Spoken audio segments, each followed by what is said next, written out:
నల్లగొండ పట్టణంలో అడుగు పెట్టంగానే ముందు మహాత్మా గాంధీ యూనివర్సిటీ దగ్గర పిల్లలందరూ వచ్చినారు. దాదాపు ఒక 300-400 మంది పిల్లలు రోడ్డు మీదకి వచ్చి, అన్న కేసీఆర్ ఉన్నప్పుడు మాకు బ్రహ్మాండంగా ఇక్కడ వసతులు ఉండేది, కానీ ఇవాళ కాంగ్రెస్ ప్రభుత్వం వచ్చిన తర్వాత మాకు గొడ్డుకారంతో అన్నం పెట్టే దుస్థితి వచ్చిందన్న, మీరు రావాలా అంటే తప్పకుండా 2:30 గంటలకు మీ క్యాంపస్కి వస్తా అని వారికి చెప్పి అక్కడి నుంచి బయలుదేరి ముందుకు వస్తూ ఉంటే అక్కడ కలదప్పిన ఐటీ టవర్ కనబడ్డది. మరి అందులో వెంకటరెడ్డి వచ్చినాక ఎవరన్నా ఉన్నారో లేకపోతే తాగుబోతులు అడ్డా అయిందో నాకు తెలియదు, కానీ మొత్తానికైతే కలదప్పింది ఐటీ టవర్. కొద్దిగా ముందుకు రాగానే కాకపోతే ఆ ఎన్టీ రామారావు గారు, తారక రామారావు గారి విగ్రహం నుంచి మొదలు పెడితే ఇక్కడ దాకా, నేను నిజంగా చెప్తా ఉన్నా, ఊరికే చెప్పట్లేదు, అక్కడి నుంచి ఇక్కడి వరకు జులూస్ చూస్తుంటే నాకు ధర్నాకు వచ్చినట్టు లేదు. నాకు నిజంగా మళ్ళీ కేసీఆర్ గారు గెలిచి ముఖ్యమంత్రి అయినారు, మన ప్రభుత్వం వచ్చింది, మన భూపాల్ రెడ్డి తిరిగి ఎమ్మెల్యే అయిందన్నంత గొప్పగా బ్రహ్మాండంగా ఈరోజు అక్కడి నుంచి ఇక్కడి వరకు ఒక విజయోత్సవ ఊరేగింపు చేసినట్టు మరి ఇక్కడికి వచ్చినాకనైతే తొక్కిసలాట జరిగే పరిస్థితి కనబడదు. ఇక్కడికి వచ్చినాక అట్లాంటి పరిస్థితి. అందుకే నేను అంటా ఉన్నా, ప్రపంచంలో ఏ శక్తి కూడా ప్రజాశక్తి కంటే గొప్పది కానే కాదు. అది రుజువు చేసిన గడ్డ ఈ పోరాటాల గడ్డ నల్లగొండ అనే మాట నన్ను గుర్తు చేస్తా ఉన్నా. ఈ రోజు కాదు, ఇవాళ ఉన్న వాళ్ళు కొత్తగా మేమేదో సామ్రాజ్యానికి అధిపతులైపోయినాం, చక్రవర్తులైపోయినాం, రారాజులైపోయినామని విర్రవీగుతున్న వాళ్ళ గురించి కాదు నేను చెప్పేది. ఒకనాడు బండెనుక బండి గట్టి 16 బండ్లు గట్టి ఏ బండ్లు ఓడతావు కొడుకో నైజాము సర్కరోడా అని ఆనాడున్న నియంతను నిలదీసిన గడ్డ నల్లగొండ. అందుకే పోరాటానికి స్ఫూర్తి అయిన నల్లగొండ గడ్డకు వందనం. ఇక్కడికి విచ్చేసిన ప్రతి నల్లగొండ రైతు బిడ్డకు శిరస్సు వంచి పాదాభివందనం. కేసీఆర్ గారు తెలంగాణ ఉద్యమంలోనే ఇక్కడికి వచ్చేటప్పుడు మా సోదరుడు రసమై బాలకృష్ణ గారు గుర్తు చేస్తా ఉండే, అన్న ఒక్క మాట చెప్పాలి, నువ్వు తప్పకుండా యాద్ చేయాలన్నాడు.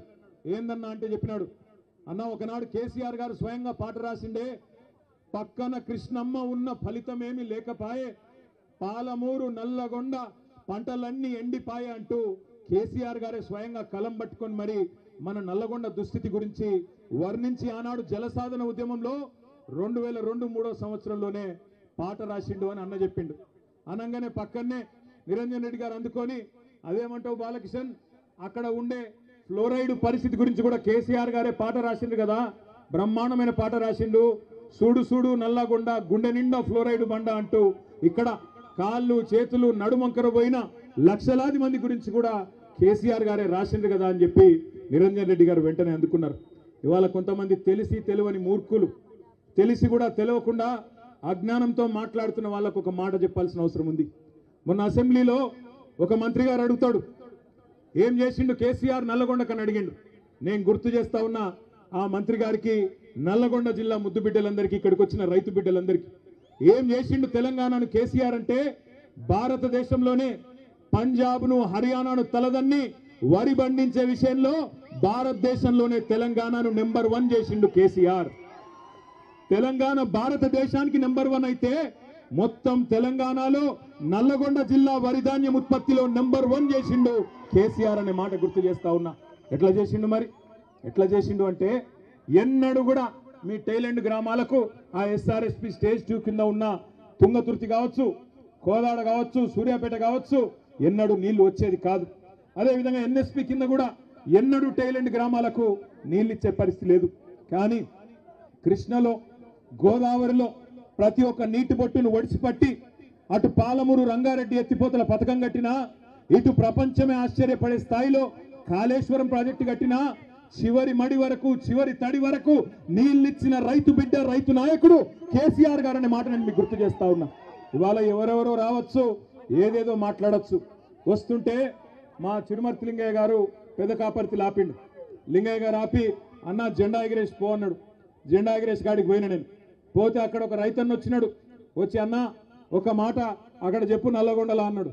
ఏం చెప్పాలి అంటే, ఏం లేదన్నా, మేమందరం కూడా నల్లగొండ జిల్లాలో పాలిచ్చే ఆవును వద్దనుకొని తన్నే దున్నపోతుని తెచ్చుకున్నాం, అందుకే మాకు కర్మ పట్టింది అని చెప్పమన్నాడు. ఆయన చెప్పిండు, నేను చెప్తలేను. పెద్ద కాపర్తి రైతు చెప్పిన మాట నేను చెప్తున్నా. పాలిచ్చే ఆవును వద్దనుకొని మరి ఇలా ఎగిరెగిరి తంతున్న దున్నపోతులను తెచ్చుకొని మీద పెట్టుకున్నాం. పెట్టుకుంటే ఏమొచ్చింది మీరు చూస్తున్నారు. నిన్నగాక మొన్న ముఖ్యమంత్రి గారు చాలా గొప్పగా చెప్పిండు. ఏమన్నాడు? 26 జనవరి రాత్రికే 12 గంటలకే టకీ టకీ ఏమని పడతాయి అన్నాడు. పడ్డాయా టకీ టకీమని? పడ్డాయా పడలేదా? 12 సార్లు కదా కేసీఆర్ ఇచ్చింది. యాసంగికి వానకాలానికి లెక్క పెట్టుకుంటూ పోతే 6 ఏళ్లు నిరాటంకంగా మీరు అడగాల్సిన అవసరం లేకుండా, ఎన్నికల్లో మీ ఓట్ల కోసం జూటా మాట చెప్పకుండా కేసీఆర్ గారు ఆనాడు రైతుల మీద ఉన్న ప్రేమతో ఒకవైపు రుణమాఫీ చేయంగానే ఇక ఈ పైసలు ఖచ్చితంగా మళ్ళీ రైతులకు వేయాలని చెప్పి ఆనాడు 2017 సంవత్సరంలో భారతదేశంలోనే మొట్టమొదటిసారిగా స్వాతంత్రం వచ్చిన తర్వాత రైతు బంధు పథకం పెట్టిండు. ఆ ఒక్క రైతు బంధు పథకంలోనే కేసీఆర్ గారి ప్రభుత్వం మీ ఖాతాల్లో వేసింది 73,000 కోట్ల రూపాయలు 11 విడతలుగానే మాట నేను మీకు గుర్తు చేస్తా ఉన్నా. 73,000 కోట్లు వేసినప్పుడు కేసీఆర్ గారు ఎన్నడూ ఇట్లాంటి విన్యాసాలు చేయలే. టకీ టకీమని పడతాయని డైలాగులు కొట్టలే. కానీ తెల్లారి ఫోన్ తీయంగానే బ్రహ్మాండంగా రైతుల ఖాతాల్లో టింగు టింగు అనుకుంటా రైతు బంధు బ్రహ్మాండంగా డబ్బులు పడేది. కానీ ఈ ముఖ్యమంత్రి, ఈ కాంగ్రెస్ పార్టీ వీళ్ళెవ్వరు మీకు కొత్తోళ్ళు కాదు. నిజానికి 55 ఏళ్ళు చూసిన వాళ్ళే ఈ నల్గొండ జిల్లాలో తాగునీటికి ఇబ్బంది అయ్యి ఆఖరికి మన పిల్లల బొక్కల్లో మూలుగా చచ్చిపోయేందుకు కారణమే కాంగ్రెస్. నల్గొండ జిల్లా బిడ్డలు జీవోత్సవాలుగా మారినంటే దానికి కారణమే కాంగ్రెస్. నల్లగొండ రైతులు అవస్థపడ్డారంటే దానికి కారణమే కాంగ్రెస్. అందుకే మిమ్మల్ని మోసం చేయడానికే కొత్త కొత్త మాటలు, కొత్త కొత్త వేషాలు వేసుకొని కొత్త సీసాలో పాత సారా అన్నట్టు మళ్ళా బయలుదేరినారు. ఎన్నికలకు ముందు చెప్పినాం మేము వచ్చి మీకు అన్నాడు, అన్న కాంగ్రెస్ వాళ్ళు గెలిస్తే రైతు బంధుకు రామ్ రామ్ అంటారు, యాది పెట్టుకోండి అని నేను చెప్పిన. అదేవిధంగా పెద్దలు కేసీఆర్ గారు ప్రతి నియోజకవర్గంలో చెప్పిండ్రా లేదా?